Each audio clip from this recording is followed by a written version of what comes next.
So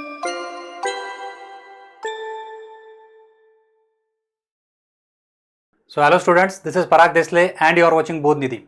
I welcome you all in this lecture series on engineering mechanics. We are looking into the problems on equilibrium of the beams. So let us continue that with this question. क्या है पढ़ो? 3 loads are applied as shown in figure to a light beam. 1, 2 और 3 ये 3 load applied किए हुए हैं इस beam के ऊपर. लाइट बीम बोला है मतलब उसका वेट निग्लेक्ट करना है. Light beam supported by the cables attached at B and D. यहाँ पे 2 केबल्स को अटैच किया हुआ है. Neglecting the weight of the beam उसने बोल ही दिया है clearly. Determine the range of the values of the Q.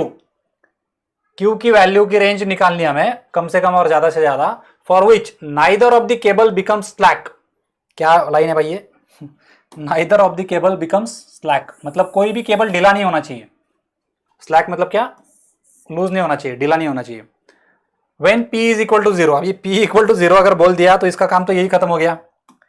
ये P इक्वल टू 0 बोल दिया है तो है नहीं, इधर कोई फोर्स ही नहीं है, उसको भूल जाओ. पॉइंट C को भूल ही जाओ. क्लियर है? अब बचा कौन है? 7.5 किलोमीटर बचा है और Q बचा है और 2 केबल्स बची है. सही है. अब क्या बोल रहा है वो कि हमें Q की रेंज ढूंढनी है. Q कम से कम कितना रहेगा और Q ज्यादा से ज्यादा कितना रहेगा, सो दैट दोनों केबल टाइट होनी चाहिए, कोई भी केबल ढीला नहीं होना चाहिए. अब केबल ढीला क्यों होगा? देखो इसको ऑब्जर्व करो ठीक से, उसका मैकेनिक्स क्या है. अगर मैं Q को 0 कर देता हूं, फॉर एग्जाम्पल Q को अगर मैं 0 कर देता हूं तो क्या हो जाएगा? सोचो थोड़ा. Q 0 है, P भी 0 है तो क्या होगा? ये जो 7.5 न्यूटन किलो न्यूटन फोर्स है यहाँ पे इसको पुश करेगा और इस पॉइंट के अबाउट ये भी इधर उठ जाएगा. देखो इस तरह से, ये इस तरह से उठ जाएगा. ये क्यों उठेगा? क्योंकि ये 7.5 इसको नीचे दबाएगा. मतलब Q अगर 0 करता हूं तो ये इधर उठेगा. यहां तक क्लियर है सबको? अब मैं क्या करता हूं, Q को बढ़ाना शुरू करता हूं. तो बढ़ाना शुरू करता हूं. एक पॉइंट आएगा जो यहां पे इसको दबाएगा और ये भी दबाएगा तो दोनों केबल टाइट रहेंगे. अब मैं क्या कर रहा हूं, Q को और बढ़ा रहा हूं, दोनों केबल टाइट है. ठीक है ना? शुरू में क्या था? ये 0 था.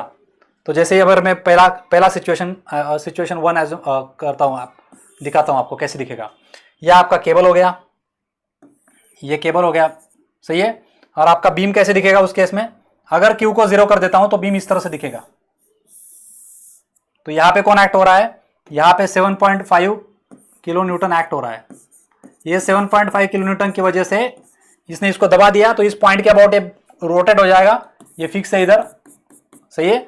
और यहां का केबल जो है, इस साइड का केबल, ये वाला केबल, क्योंकि ये ऊपर चला गया, क्योंकि Q 0 है, इस केस में Q क्या है? 0 है. सो ये केबल क्या हो जाएगा? स्लैक होकर जाएगा, ढीला हो जाएगा. उसमें कोई टेंशन नहीं रहेगा क्योंकि ये उचक गया है, ये लिफ्ट हो गया है. समझ गए यहां तक? केस 1. केस 2 क्या रहेगा? जब मैं इसको Q को बढ़ाना शुरू करूंगा तो Q को जैसे जैसे बढ़ाऊंगा मैं, तो सेकंड सिचुएशन आएगा जिसमें ये बीम हॉरिजॉन्टल हो जाएगा और यहां पे भी टेंशन रहेगा, इसमें भी टेंशन रहेगा. यहां पे 7.5 ऑलरेडी अप्लाई हो चुका है, वो वैसे ही रहने वाला है. लेकिन Q को मैंने इस तरह से बढ़ाया कि ये वैल्यू आने के बाद ये इसमें भी टेंशन आ गया, दोनों टाइट हो गए. तो वो Q जो रहेगा वो कम से कम Q रहेगा, जिसकी वजह से यहाँ पे टेंशन नहीं है. सही है. अब मैं इसको क्या करूंगा और बढ़ाऊंगा, Q को मैं बढ़ाते जाऊंगा, फिर भी ये दोनों टाइट रहेंगे. और तीसरा सिचुएशन आएगा जहां पे क्या रहेगा, ऐसा फोर्स की वैल्यू आएगी जिसके ऊपर थोड़ा भी मैंने फोर्स बढ़ा दिया तो इधर से इसको दबा देगा, ये उचक जाएगा. 7.5 कम पड़ जाएगा, 7.5 की वैल्यू कम हो जाएगी.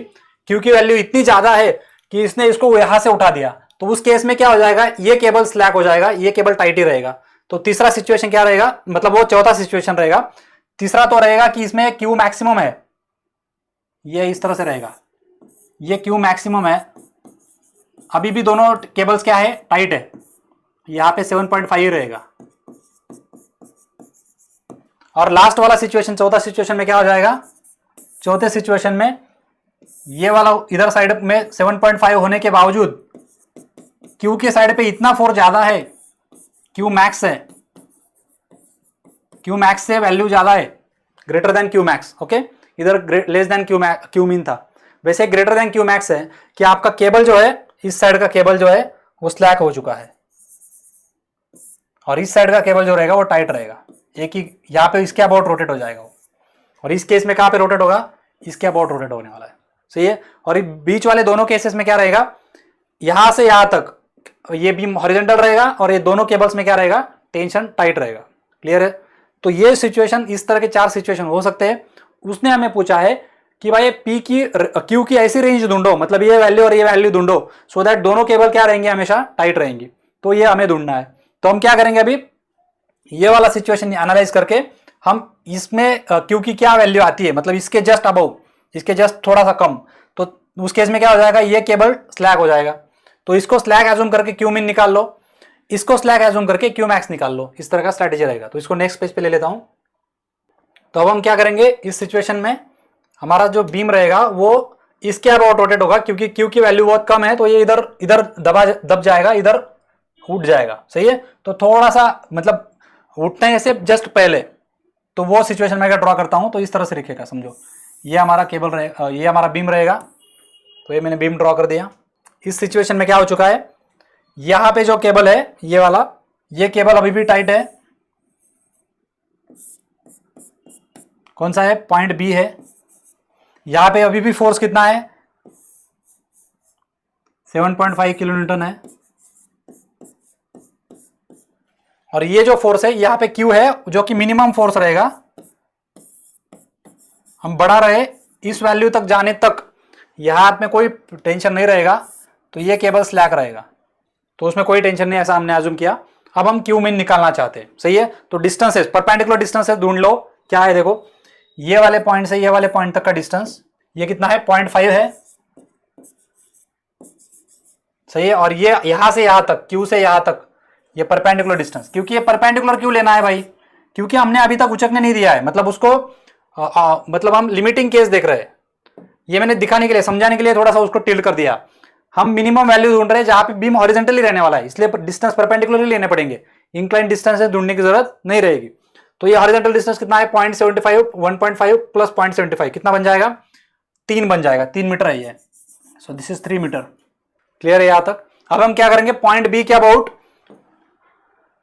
अबाउट मूवमेंट लेंगे। Taking movement about point B, summation of movement about point B equal to 0, क्योंकि बीम तो इक्विलिब्रियम में ही होगा उस टाइम पे भी। तो पॉइंट बी के अबाउट जब मूवमेंट लेता हूं मैं यहां पे, तो क्यू मीन इंटू 3 मीटर आएगा, क्लॉकवाइज आएगा। So Q mean into 3 metre clockwise movement create करेगा, तो प्लस लेता हूं। और यहां पे ये एंटी क्लॉकवाइज है, देखो ये इस साइड से 7.5 इंटू 0.5, या एंटी क्लॉकवाइज रहेगा तो माइनस रहेगा, तो minus 7.5 into 0.5 is equal to 0। तो इसको सिंप्लीफाई करो, आपको मिनिमम वैल्यू ऑफ क्यू मिल जाएगा, जिसके वजह से, जिसके उससे कम वैल्यू कर दोगे तो ये स्लैग हो जाएगा, वो वैल्यू रखोगे तो वो टाइट ही रहेगा। सही है? कितना आता है देखो, 1.25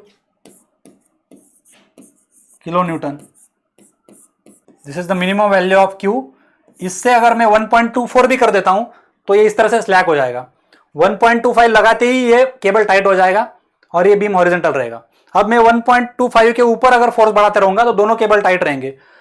फोर्स बढ़ाते रहूंगा, एक वैल्यू आएगा क्यू का, जब इधर से ये लिफ्ट हो जाएगा, तो वो हमें ढूंढना है। तो उस केस में उसको उल्टा करना पड़ेगा। तो लिमिटिंग केस, सेकंड केस क्या रहेगी, to find out Q max, उसको मैं नेक्स्ट पेज पे ले लेता हूं।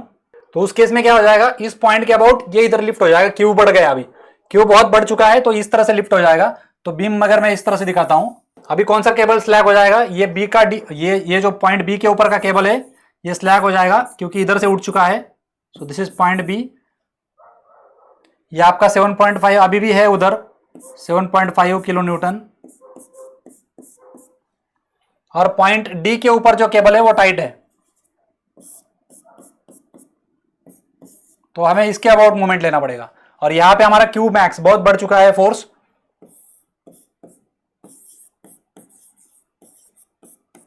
सही है? तो इसके परपेंडिकुलर डिस्टेंसेस निकाल लो कितने आते हैं। हमें अभी पॉइंट डी के अबाउट मूवमेंट लेना है, तो हमें ये डिस्टेंस चाहिए होगा। कितना आएगा ये, 0.5 प्लस 0.75 प्लस 1.5, 2.75। और इस साइड पे ये डिस्टेंस कितना आएगा, इधर है 0.75 मीटर। सो नाउ हम क्या करेंगे, पॉइंट डी के अबाउट मूवमेंट लेंगे। So taking movement about point D क्या आएगा बताओ, summation of movement about point D must also be equal to 0 for equilibrium. तो पॉइंट डी के अबाउट अगर मूवमेंट लेता हूं मैं, तो क्यू मैक्स क्या करेगा, क्लॉकवाइज मूवमेंट क्रिएट करेगा with distance 0.75. So Q max into 0.75,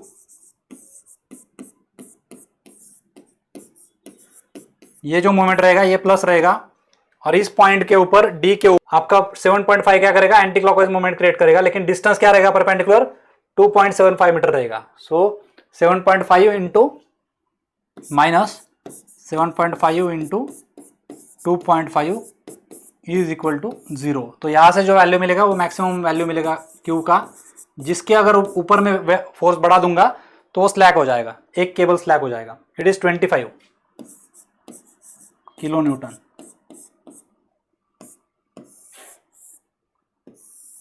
सही है. सो क्यू विल वेरी फ्रॉम कितना था पीछे, 1.25 टू 25.